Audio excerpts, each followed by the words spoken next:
Pemirsa, sekelompok massa membubarkan acara dialog yang dihadiri oleh sejumlah tokoh nasional di kawasan Kemang, Mampang, Sabtu pagi. Kelompok massa yang diduga preman ini merusak dan memaksa peserta yang hadir untuk keluar membubarkan diri.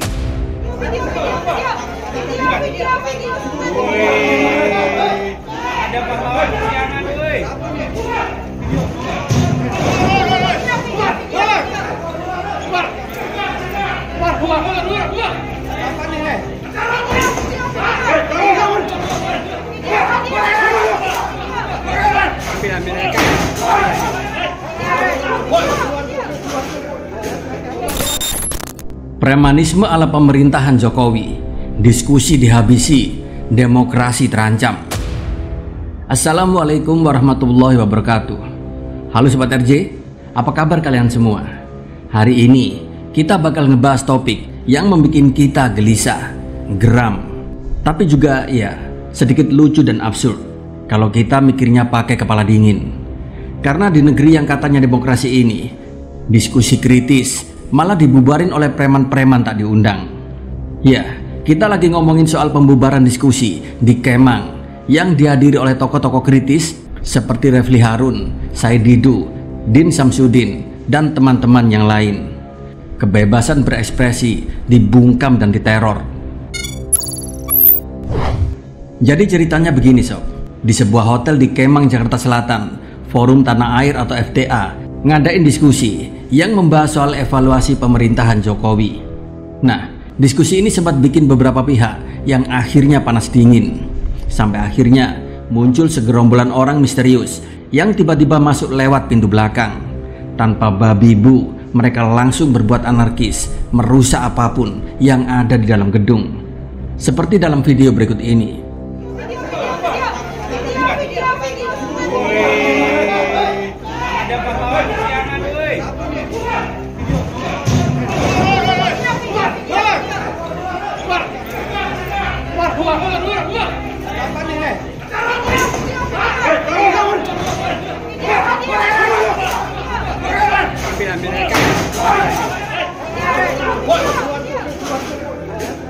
Acara yang seharusnya berlangsung sampai jam 2 siang ini cuma bertahan sampai tengah hari. Kalau kita mendengar dari cerita Refli Harun, kelompok ini nggak cuma numpang pansos atau datang buat numpang lewat, tapi langsung main bubarin paksa acara. Tak hanya itu, mereka teriak-teriak, menjerit-jerit, mengumpat-umpat, bikin ribut, dan akhirnya diskusi pun selesai lebih cepat dari rencana. Tapi yang bikin lucu sekaligus miris, polisi yang ada di sana cuma jadi penonton. Acara diskusi pun sudah dibikin seperti konser dangdut oleh para gerombolan ini yang diduga adalah bagian dari pendukung Jokowi. Tapi yang aneh adalah polisi yang seharusnya menjaga ketertiban malah kayak figuran di sinetron. Mereka sudah ada di tempat tapi nggak melakukan apa-apa saat acara dibubarin. Direktur Eksekutif Setara Institut, Halili Hasan, bahkan secara terang-terangan bilang ini adalah bentuk teror terhadap kebebasan berekspresi. Waduh, berat ya bahasa hukumnya. Ya, kalau kita bicara mengenai hak, silakan saja mereka menyampaikan pendapatnya di mobil komando sebagaimana yang sering kita lakukan, ya kan? Tetapi ketika sudah masuk ke sini merusak, itu namanya kriminal. Itu bukan delik aduan. Dan mereka melakukan itu di depan polisi. Jadi kalau polisi tidak bertindak, aneh bin ajaib, ya. Menurut saya kita perlu nanti rame-rame datang ke kantor polisi untuk menyampaikan hal ini. Tapi begini sob, kita nggak bisa memungkiri bahwa ada pola di sini. Di era pemerintahan Jokowi ini ada semacam kecenderungan untuk mengamankan situasi dengan cara yang nyeleneh. Dan kalau ada yang kritis, ya tinggal diatur biar mereka diam. Dan pembubaran diskusi ini bukan kasus pertama. Dulu kita pernah dengar cerita mirip-mirip, mulai dari akun medsos yang dikunci sampai kegiatan akademis yang dibatasi. Bahkan ada cerita-cerita haru dari para civitas akademisi perguruan-perguruan tinggi negeri. Mereka mengatakan ada tekanan kuat dari aparatur negara ketika mengkritik dinasti Jokowi, dan imbasnya banyak civitas akademisi yang akhirnya dipecat. Dan peristiwa kali ini benar-benar sudah sangat kelewatan menurut saya. Mungkin di sini pembungkaman kali ini sudah terang-terangan, dan ini adalah sebuah bentuk teror terhadap kebebasan berekspresi.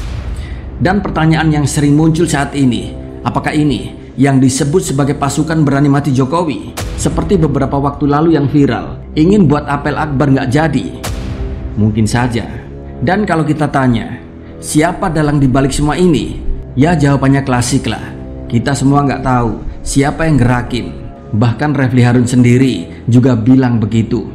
Tapi kayaknya di sini kita semua sepakat bahwa kelompok yang tiba-tiba datang dan menyerang diskusi ini nggak mungkin bergerak tanpa arahan. Ada tangan-tangan tersembunyi yang ngatur skenario ini, dan ini sangat mungkin.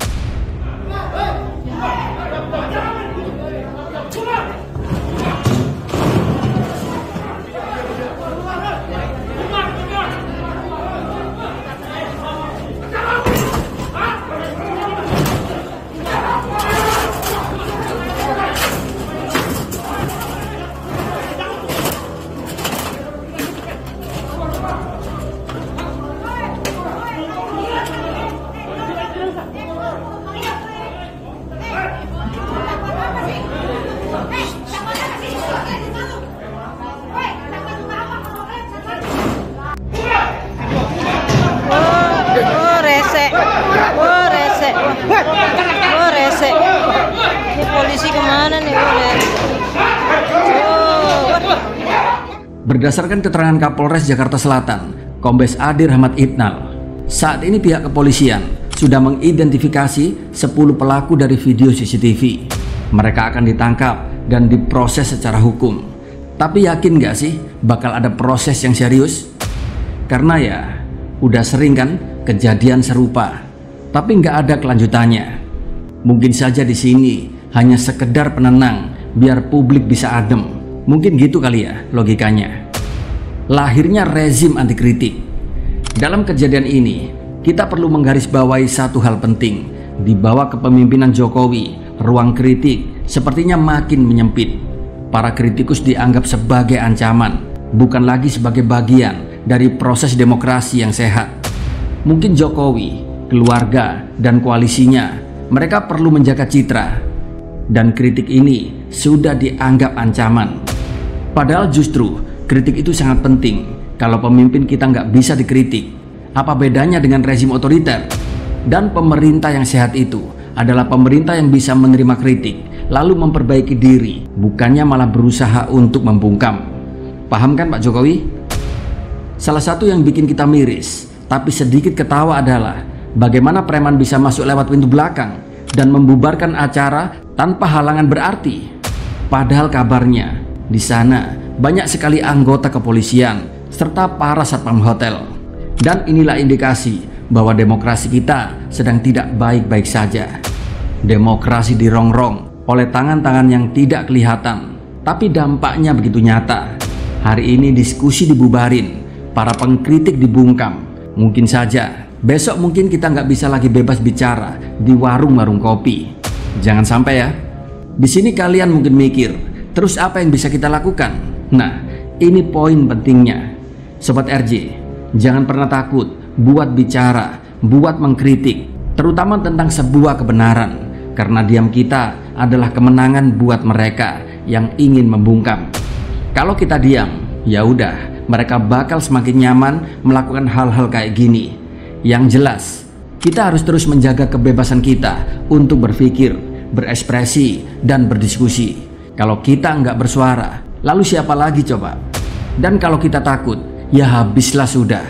Dan ingat, demokrasi yang sehat itu dimulai dari keberanian untuk bertanya serta mengkritisi. Jadi Sobat RJ semua, mari kita terus bicara, terus kritis, jangan pernah menyerah sebelum semua pengkritik pemerintah dibungkam atau dibubarkan secara preman. Ayo, kita buat suara kita terdengar. Jokowi, keluarga dan koalisinya mungkin saat ini kuat, tapi kekuatan rakyat tidak bisa diremehkan. Oke sob, sampai di sini dulu ya video kita kali ini. Sehat selalu, tetap semangat, dan jangan lupa bahagia. Salam dari saudaramu, rakyat jelata. Wassalamualaikum warahmatullahi wabarakatuh.